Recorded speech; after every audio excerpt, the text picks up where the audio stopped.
हम पिछले कई दिनों से आपसे कह रहे हैं कि आपको अब कोरोना वायरस के साथ जीने की आदत डाल लेनी चाहिए, क्योंकि कोरोना वायरस आपकी जिंदगी से अब आसानी से जाने वाला नहीं है। ये एक ऐसा अनचाहा मेहमान है जो लंबे समय तक अब आपके घर में रहेगा और इसके लिए आपको तैयार रहना चाहिए।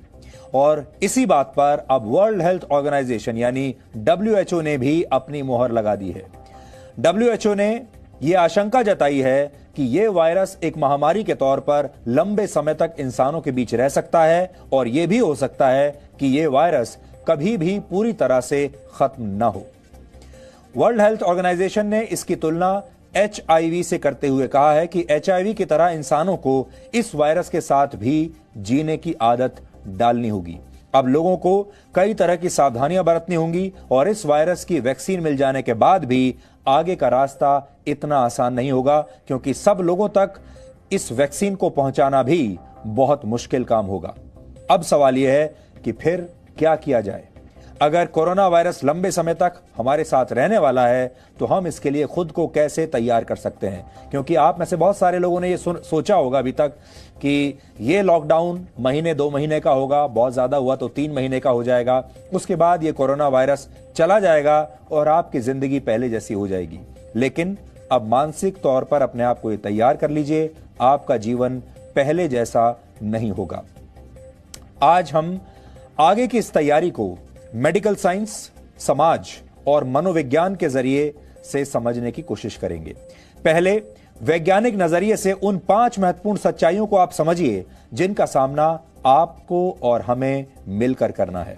पहली सच्चाई यह है कि यह वायरस अब भी पूरी दुनिया में तेजी से फैल रहा है, यह कहीं भी रुका नहीं है। पूरी दुनिया में 43 लाख से ज्यादा लोग इससे संक्रमित हो चुके हैं और करीब 2,97,000 लोगों की मौत हो चुकी है। 2,97,000, लगभग 3 लाख। बीमार लोगों का इलाज अलग अलग तरीकों से किया जा रहा है, हर देश में अलग अलग पद्धति है, लेकिन अभी तक इसका कोई भी पुख्ता इलाज किसी के पास भी नहीं है। इस बात को आप याद रखिएगा, इस कोरोना वायरस का किसी के पास पूरी दुनिया में कोई इलाज नहीं है। दूसरी सच्चाई यह है कि इस समय दुनिया में लाखों या शायद करोड़ों लोग ऐसे हैं जो संक्रमण का शिकार हो चुके हैं, लेकिन उनमें कोई लक्षण दिखाई नहीं दे रहा, उन्हें खुद भी नहीं पता कि वो संक्रमित हो चुके हैं। ऐसे लोगों को एसिम्प्टोमेटिक पेशेंट्स कहा जाता है और ऐसा भी हो सकता है कि इस तरह के जो मरीज हैं वो आपके आसपास घूम रहे हों। तीसरी सच्चाई यह है, जो लोग संक्रमण का शिकार हैं और जिनमें वायरस की पुष्टि हो चुकी है, उनमें से करीब 3 से 4% लोगों की जान खतरे में है। यानी इस वायरस के मामले में मृत्यु दर फिलहाल 3 से 4% है, लेकिन अलग अलग देशों में इसकी स्थिति भी अलग अलग है। उदाहरण के लिए बेल्जियम की स्थिति इस समय सबसे खराब है। बेल्जियम में कोरोना वायरस के मामलों में मृत्यु दर करीब 16% है। अमेरिका में यह करीब 6% है और भारत में मृत्यु दर करीब 3 से 4% है। चौथी सच्चाई यह है कि गंभीर रूप से बीमार मरीजों की संख्या भी अलग अलग देशों में अलग अलग है। 11 मई तक के आंकड़ों के मुताबिक गंभीर रूप से बीमार मरीजों की सबसे ज्यादा संख्या अमेरिका में है, जबकि भारत में स्थिति धीरे धीरे बेहतर हो रही है।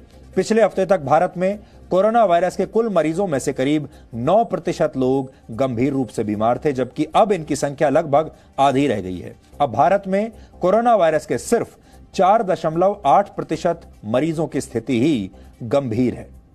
पांचवी सच्चाई यह है कि कोरोना वायरस की वैक्सीन का इंतजार अभी बहुत लंबा है।